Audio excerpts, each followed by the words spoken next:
Acadie. Et je reconnais comme prochain intervenant Monsieur le député de Saint-Henri-Sainte-Anne. Merci beaucoup, Monsieur le Président. Pour ceux qui nous écoutent à ce stade-ci, on est bien à la prise en considération du rapport de la Commission. Bonjour tout le monde. Projet de loi 74, loi visant principalement à améliorer l'encadrement relatif aux étudiants étrangers. Projet de loi qui qui a fait l'objet de plusieurs discussions dans les dernières semaines. En fait, la question des immigrants temporaires prend beaucoup de place, surtout depuis au moins un an et demi, dans les discussions sur l'immigration au Québec. On avait historiquement davantage de discussions eu égard à l'immigration permanente, mais de plus en plus, on se tourne vers des débats importants vers l'immigration temporaire, au point tel où actuellement, là, selon les dernières statistiques, il y avait autour de 600 000 immigrants temporaires au Québec. Donc, c'est quand même des chiffres qui sont considérables et on pense que, selon les dernières statistiques, il y avait autour de 120 000 étudiants étrangers parmi ces chiffres-là. Alors, c'est quand même une proportion considérable. C'est un chiffre qui est en augmentation dans les dernières années, dans une augmentation importante. Ce qui nous amène à discuter aujourd'hui du projet de loi et de la mesure législative qui vise essentiellement à contrôler le nombre de certificats d'acceptation du Québec, qui est une des étapes qui vise ou qui permet à un étudiant étranger temporaire de s'établir ici au Québec. C'est pas très compliqué. Les demandes commencent par une demande d'admission dans nos universités ou institutions publiques postsecondaires. Une fois accepté, on demande un CAQ, donc la deuxième étape. Et sur la base de ce CAQ-là, on peut faire une demande de permis d'études auprès du gouvernement fédéral. Finalement, le permis d'études nous permet d'arriver au Québec et d'être inscrit en fait dans une faculté, le cas échéant. Donc, ça fait partie d'un processus de 4 étapes. Et pour l'instant, la compétence du Québec, eu égard à l'accord Canada-Québec de 91, se situe à la deuxième étape.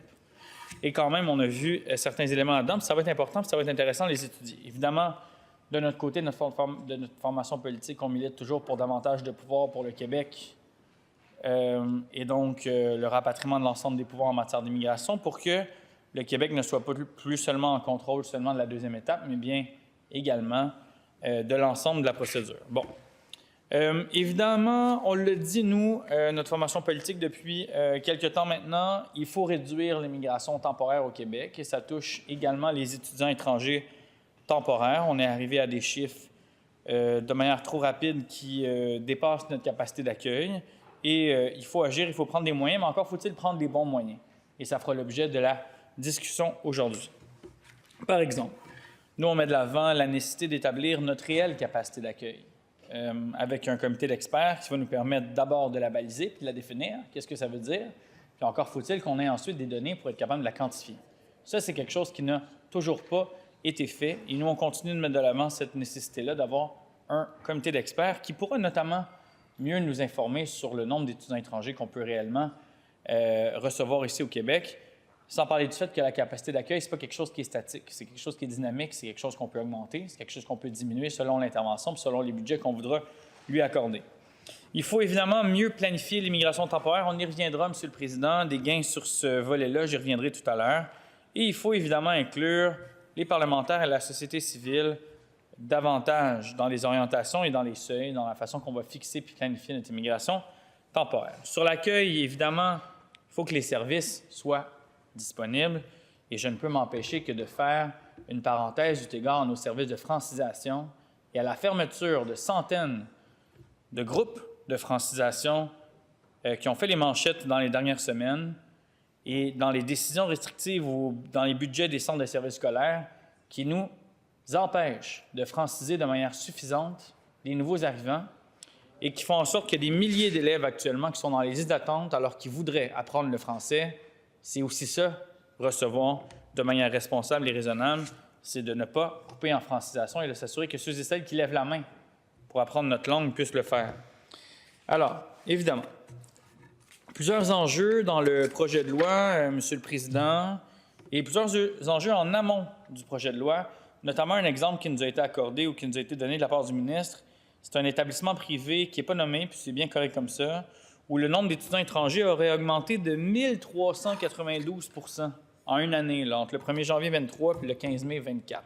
Ça, c'est une explosion beaucoup trop importante et on croit comprendre, évidemment, qu'il y a là possiblement, puis là je parle avec des allégués et du conditionnel, parce que moi je n'ai pas enquêté sur ces situations-là de manière précise personnellement, mais qu'il y aurait donc des questions légitimes à se poser sur la qualité éducative quand on augmente de cette façon-là.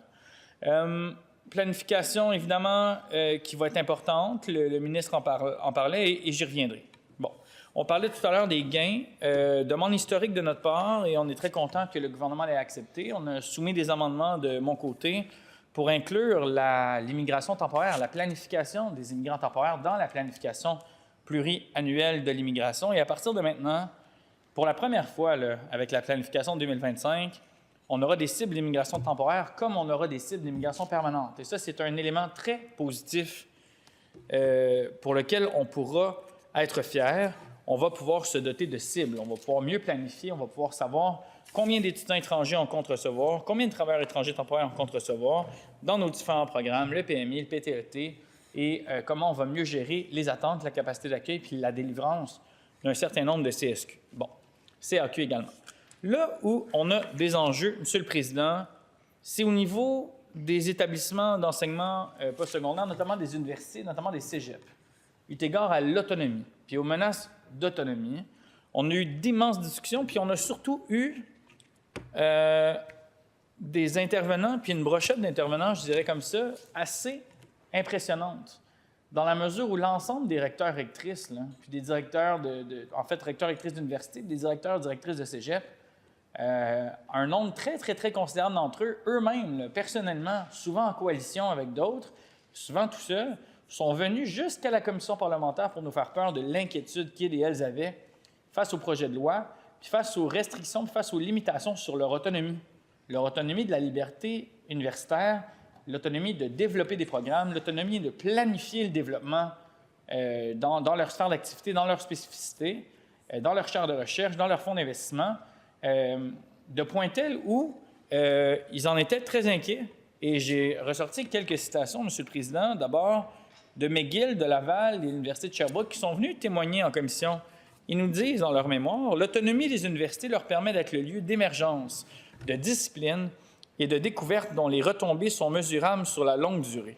La voie qu'emprunte le gouvernement, avec la présentation d'un projet de loi dont les règlements pourraient limiter ou contraindre les universités, menace cette autonomie qui s'est avérée très bénéfique pour le Québec par le passé.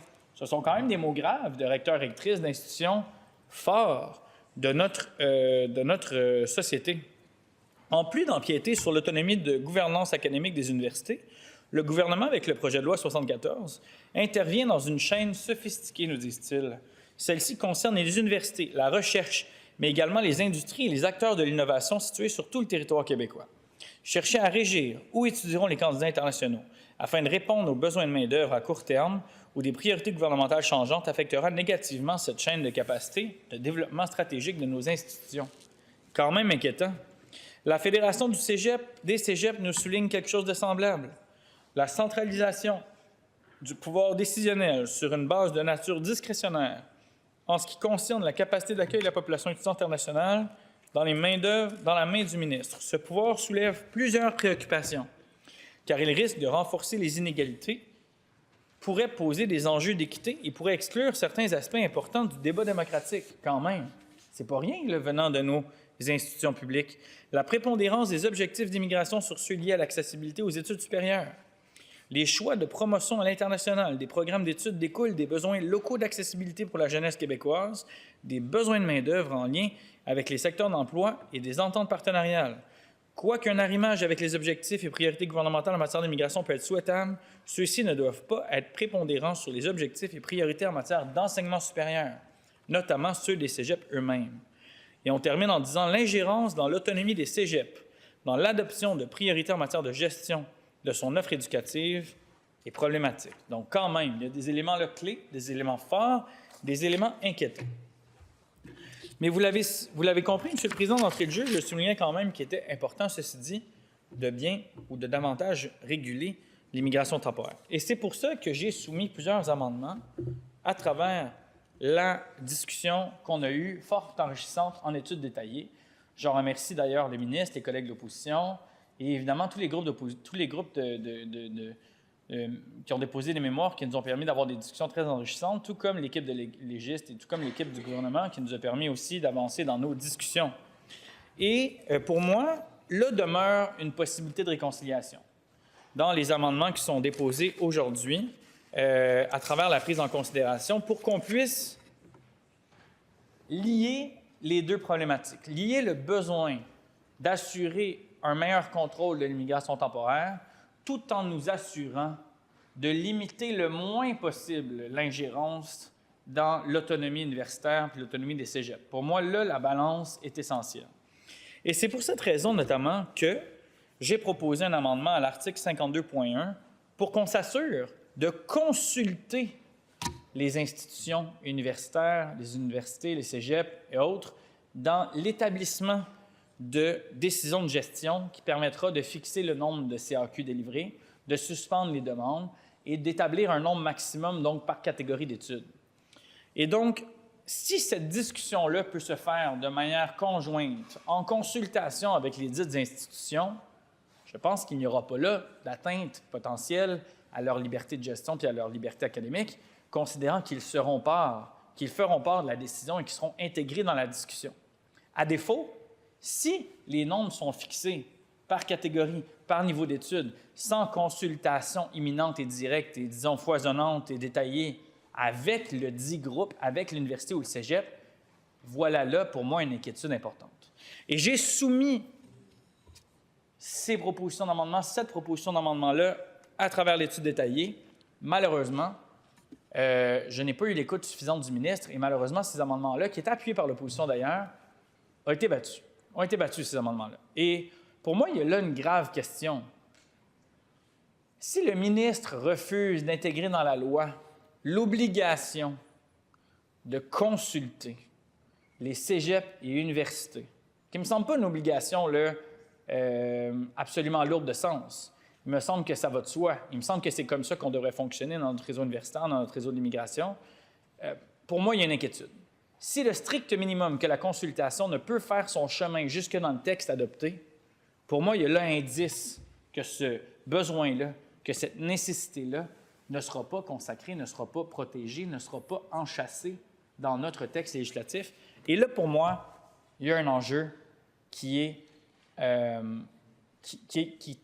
éperdument problématique en ce sens où, si on ne peut même pas aller là, il y a pour moi réelle menace, réelle problématique en lien avec l'autonomie des institutions qui ne me permettra pas d'appuyer le projet de loi, le cas échéant. Alors, je le redépose.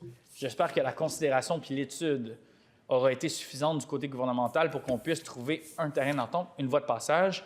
Le ministre se disait d'ailleurs, d'entrée de jeu du projet de loi, ouvert aux propositions constructives de l'opposition. Je pense qu'il y en a une là qui est importante. Maintenant, dans une autre mesure, le règlement sur l'immigration du Québec proposait d'emblée, d'office, des institutions désignées comme étant aptes à recevoir des étudiants internationaux. La loi sur l'immigration, en fait la future loi, le projet de loi 74, vise à établir un nouveau processus qui est différent.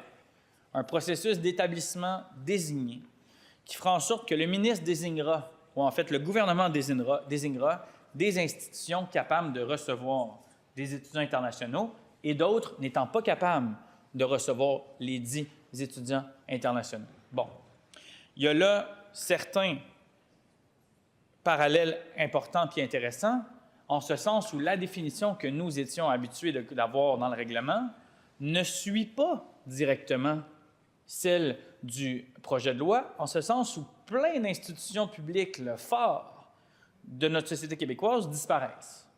Par exemple, moi, j'ai demandé à ce que les universités du Québec, nos grandes universités, Mont-Sherbrooke, l'UQAM, ETS, McGill, etc., se retrouvent de facto désignées par le règlement. C'est une demande que j'ai faite de modification d'amendement.